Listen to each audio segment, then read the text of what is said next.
And now we're joined by our guest, former NFL quarterback with a lot of connections to Jason Garrett, and that is Jon Kitna. John, you got John Schmelk and Paul Dottino here in New Jersey. I hope you're doing well. How are you and the family? Doing well, man. We're doing well. We're navigating it. Absolutely. All right. I'll start with a very simple question, John. When I say Jason Garrett, what do you think about? I get asked often, who's your favorite head coach that you played for? And without hesitation, I always say Jason Garrett. And, I got to see somebody in 2010 that was a coordinator and then had the head coach job thrust upon him because, we went in a different direction with Wade Phillips as an organization because the players weren't doing what they needed to do. So, a good man had to lose his job in Wade, but Jason Garrett just did not flinch. It was clear that he was prepared for that opportunity and had been preparing for years. And when he stepped into that role, it was a thing of beauty to watch how he led through that. And then what he's done the last 10 years, he's been a great mentor to me in terms of coaching and somebody that I look up to. And then, now being back as a play caller, just look at his offenses. When he's the play caller, they're usually a top 5 offense. Well, John is a quarterback for Garrett about a decade ago who had a chance to run his offenses. And then last year, I know you were the quarterback's coach for Garrett with the Cowboys. Could you give us a dumbed-down version so that all of our fans can understand it? What are the primary keys, the basic things that Jason Garrett wants to get out of his offense? What can fans expect to see here with the Giants? He wants the offense to have aggressive mindset. And, he's going to call the plays aggressively. Obviously that's all going to be predicated on, how well, he gets his quarterback up to speed and all that stuff and dealing with the younger guys. It's different, but, he played well last year. And so I'm sure he's excited about that, but he's an aggressive play caller. He's going to call plays that are meant to get the football down the field and trust the quarterback that, if we don't get what we're looking for to move on and get it to that back coming out of the backfield and then we'll call the next play. But that's what he wants to do. He wants to call the game aggressively. He wants to be on attack mode all the time. And he really tries to instill that in his offensive, unit, really. John, we've talked to a bunch of people that have either covered or played for Jason Garrett and were around the Cowboys the last decade or so, and they kind of differentiated between the type of offense that they ran with Kellen Moore as the OC and the play caller last year as compared to stuff that Garrett has done in the past. From an insider's view, you obviously were in both systems as a coach and a player. How much different was it, and how much of a change was it from what Garrett had done traditionally to what Moore did with Dallas last year? Well, it was a lot of the base of the offense was the same, but, clearly things have changed. I mean, Jason, I believe he hasn't called plays formally since, 2012 or 13. Yep, that's correct. A long time. The league has changed. And, that was the same for me coming back into the league last year as a coach. Just the league has evolved and changed, and there's different. So it's not like Jason doesn't know about these things. He just hasn't been a play caller in 8 years. So, but he was always a part of every offensive staff meeting that we had. And it was very collaborative with Kellen. And Kellen brought a lot of really cool, new, fresh ideas. That was new and fresh, I guess, to our system, and what they have been doing. But you're going to see Jason's he's one of the smartest people I've never seen anybody outwork the man. He's a great communicator, a great teacher, and he really gets the quarterback to a place where the quarterback just plays free on Sundays. And I expect nothing different, going there in New York. And with all the young talent that they have there, it's going to be interesting to watch. Well, let me build on what you just said about having the quarterback play free. Jason obviously was here with the Giants at one point, was a backup quarterback. We know that Daniel Jones is entering his second season and needs to take another step in the maturing process. Could you talk about what it is that Garrett is going to look for in Daniel Jones and what you think he will be the best at developing to bring out of him as he continues to grow as an NFL player? Again, I think it's exactly what I was trying to convey a second ago, which is he's going to call plays. And we're calling this play to throw this route. Okay, when you get that route, let that thing rip. Get back and let it rip. But if it's not there, move on. Move on. Find the back. Find the tight end. Find the next thing. Don't stand back there waiting for something to come open. And so you're going to find a quarterback that, like I said, he's going to play free. And Jason does a great job of not overcomplicating the game. And I think that, guys that have played quarterback in this league are great at doing that. Making the game simple for the quarterback so he can get back, get rid of that football. It'll be a lot more friendly for the offensive line. You get the ball to all your playmakers in space. That ball's going to come out of his hand fast. But, Daniel was already doing that last year. I watched it a lot. And, but a lot of the times when you get in trouble or the defense confuses you, Jason's just going to keep preaching to him. Just move on, take that back. And move on, get the ball out of your hands. John, when I think of a traditional Jason Garrett offense, and I went back, I watched the 2008, 2009, and as you mentioned, a lot in the NFL has changed since then. But how much of the base of what Garrett wants to do still goes back to kind of that, Norv Turner, Ernie Zampese, timing, attack the middle of the field with slants and deep in cuts, and those sort of traditional things, play action that we've seen from the Cowboys offense over the years since he's been there. I think you say traditional. I think that's the NFL. Honestly, the NFL typically you got really good corners that are out there. Sure. That cover people really well on the outside edge of the numbers, and if you got some dynamic receivers that can beat corners like that, awesome. If not, you better be able to work the middle of the field, and that's really what the NFL is. It's about how you can create your matchups and get the kind of leverage that you're looking for in the middle of the field. And then, can guys beat guys outside one-on-one? And that really is a personnel thing more than a scheme thing out there. And so, yeah, there's some traditional stuff to every offense. Every offense has a base to it. And that's what they're going to have. They're going to have a great base to it, but it's going to be – I guarantee that offense is going to look different every week. And but it's going to emphasize that – it's going to emphasize that runner in the backfield, trust me. Paul, I'm sorry, John, go ahead. No, at the end of the day, every good offensive coordinator, and Jason, I think, is one of the better ones, is going to emphasize the runner when you have a guy like that.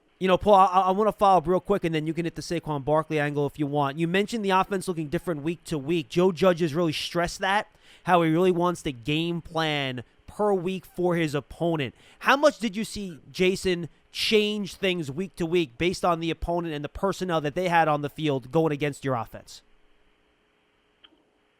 Yeah, that's just it. We were always trying to find different matchups and things that we could exploit, but then how we can run the same plays. At the end of the day, you want to run the things you're good at, but we got to dress it up different. We got to make it look different. We got to, and he's going to do that. That's all. This year with our concepts and the conversations in our offensive meetings, that's what it all a lot of times was focused around was. Okay, how do we get to that play differently this week, and how can we dress it up differently? But again, it's going to be the day and age that we're in the NFL is so different than it was 10 years ago because of technology and the advancement of technology and the ability to be able to see what everybody does, at the click of a mouse, and the fact that you're carrying around film with you all the time on your iPad. It just wasn't like that. You used to have to actually sit down to watch film and put a VCR tape in, and or a CD in, and it's not like that anymore. It's at the tip of your fingers all the time. So you have to constantly be changing. That's how the league is set up. John, let me ask you specifically, you mentioned running back just before that last question, and obviously DeMarco Murray was a very physical, pounded kind of running back. Ezekiel Elliott, the same kind of guy. Saquon Barkley, to me, seems to be a little bit more of a home run hitter, a little bit more of a long ball, explosive kind of threat. How will Garrett's philosophy about employing a running back fit with Saquon Barkley? What will we expect to see Barkley being asked to do this year? I can tell you this much. I bet I would imagine that Jason is probably devising ways to put the football in that guy's hands 25 to 30 times a game. And that's not going to just be handing it off to him. It's going to be all the different ways you can get him the football, get him the ball in space, because, like you said, he just seems like kind of a home run hitter, a long ball guy. But we don't know, unless you're in those meetings and you're in the scheming and you're in the game planning and all that stuff, we don't know exactly how they were set up as an offense and how they were trying to emphasize them. All I know is Jason, his track record is pretty good at getting the running back the football, upwards of 20 to 25 times a game, so that runner is feeling in the flow and comfortable. Jon, how did Coach Garrett vary the run scheme in terms of using power, gap scheme, outside zone, inside zone? Did he really stick with one more than the other? Did he mix it up based on the type of lineman he had on the roster? How did he work it usually in terms of his run scheme? That's the right way to think about it. It was, oftentimes dictated at what the linemen do best and what the runner likes best. When you look at DeMarco Murray, I mean, that guy was more of a zone running runner, whereas Marion Barber was, let me get the football and get downhill. And so they were completely different. Felix Jones, hey, how can I get the ball to this guy outside the tackles? And then you got Ezekiel Elliott, well, he's a zone runner. That's what they've done. And so it's really just about the personnel. And, Jason, he's been around the league forever. I think he was born into the NFL, so there's no scheme that he doesn't know. Well, let's go right to that offensive line for a second, because obviously, Jon, you've also had some time crossing paths with Mark Colombo, who is the Giants' new offensive line coach. The reputation that he has as one of the Parcells kinds of guys is all about detail and fundamentals and technique. From your eyewitness perspective, what is he going to bring to the table to this Giants offensive line, which obviously is in the middle of trying to improve? Well, again, I'll tell you this about Mark Colombo. He's a no-excuses kind of guy and, tough as nails kind of guy. And so there's that offensive line is going to have a great brotherhood and relationship with each other. But, the whole thing about offensive line play, especially when you're coming in, talking about pass protection and stuff like that, that's an all 11 guys deal. That's not a 5-guy deal. It's all 11. It's the quarterback getting the football out of his hands. It's the receivers being where they're supposed to be, when they're supposed to be there, and it's the runners making sure that they're solid in protection and then getting to their checkdowns. And so, I think you're just going to see an offensive line that takes on the personality of Mark Colombo, which is tough as nails, do whatever it takes to get it done, focus on the fundamentals, but at the end of the day, your job is to win one-on-one battles, and there's no excuses. And having, been on the staff with him last year, it's exactly how he went about his job day in and day out. He's incredible with the run game and putting things together, and he and Jason work really well together. Can I follow up right there and just ask you about the kind of relationship that Mark and Jason have, being that they did work together? How much will that help, that even though each guy is coming to a new team, they're coming here together? Yep. No, obviously familiarity is always there's always a lot of positives that go with familiarity. And, Jason sat us all down last year, myself, Colombo, Kellen, and talked about, okay, how do we want to construct the offense? How do we want to, systematically install our system of football? And so he and Mark, understanding that together, now that Jason's not going to have to, explain that to the offensive line coach of how we want to systematically put things together, I think that's going to be a huge advantage for them, and it's going to help them, kind of get that message out faster, both to staff and players. And, obviously it's hard right now, but, I know Jason, I guarantee he's doing some innovative things on how you communicate things virtually. Jon, and you took me exactly where I wanted to go, and you mentioned this is challenging right now. Mark Colombo can't get his hands on these offensive linemen. He can't physically teach them technique and work on that sort of stuff. Jason Garrett, can't get the quarterbacks on the field making these reads that he wants in his offense live. How do you think those two guys, knowing what you know about them, are adjusting to this virtual environment to kind of get their messages across and get the learning done that they need done with a lot of these installations now without the guys on the field? Yeah, it's tough. It's tough on everybody. Certainly tough for new coaches. And so, but I guarantee you, like I said, Jason Garrett is using every tool and thing that he can to make things come to life for the whole staff and for the players. And Jason is so good at being present and controlling what he can control. And he's not going to spend 1 minute thinking about the things that he can't do anything about. He's just going to be the best he can be at what he has available to him. So I know that those guys are getting coached up as good as anybody in the league right now, and I think it's going to pay off when they get a chance to actually put their hands on the guys and start teaching. I'm curious, Jon, because you've had enough of time with Jason over the years, and he knew Joe Judge. I guess the call coming from that Saban coaching tree, because Saban had each of these guys in his past, whether it was at Alabama or at the Miami Dolphins. I'm curious as to the camaraderie and that tree that seems to have just spawned so many branches. Have you ever talked to Jason about the evidence of the influence of guys like Saban and Parcells and how much that influences all of them as they continue to go into their careers? Yeah, we've had those conversations, and it's really a conversation about, okay, why do those guys tend to get hired and maybe without a lot of knowledge, personal knowledge of them? Because that if they come from a Saban, Parcells, Belichick kind of tree, you're getting a person that's super detail-oriented and that's going to see things both from a micro level and a macro level. And see things long term, and then see the thing that's right in front of them, and have a plan for all of that. So, that's why I say when Jason took over in 2010, and seeing him from day one stand in front of that team and take command of it and command the room, it was a thing of beauty. And again, somebody that I've really tried to model, even at the high school level, try to model my coaching after. And I couldn't get enough of sitting with him last year and just picking his brain. How can I coach this quarterback better? How can I, coach that room better? So, people know what you're getting when you get those Saban, Belichick, Parcell tree guys. Final question for me, Jon. Giants picked up 2 Cowboys players this offseason, Cooper Rush and Cam Fleming. Tell me about him. Cam Fleming, I love the kid. Just, consummate pro, going to be ready to play.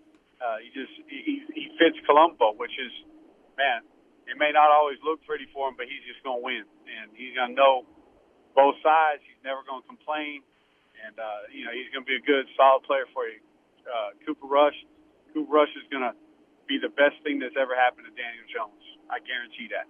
And he's going to be able to help Daniel see things so much better, so much faster because of, Cooper is probably one of the smarter people I've ever been around. I've been around a lot of smart ones. But not only smart, being able to convey it, and then, I think he's an arrow up physical ability guy. If he has to play in a football game, I guarantee he's going to give the team a chance to win. That's all you ever want for your backup quarterback. Jon, my final question actually kind of goes back to the beginning of this circle. It goes back to Daniel Jones. You played quarterback in this league for a long time, had a tremendous amount of success, and also being a coach.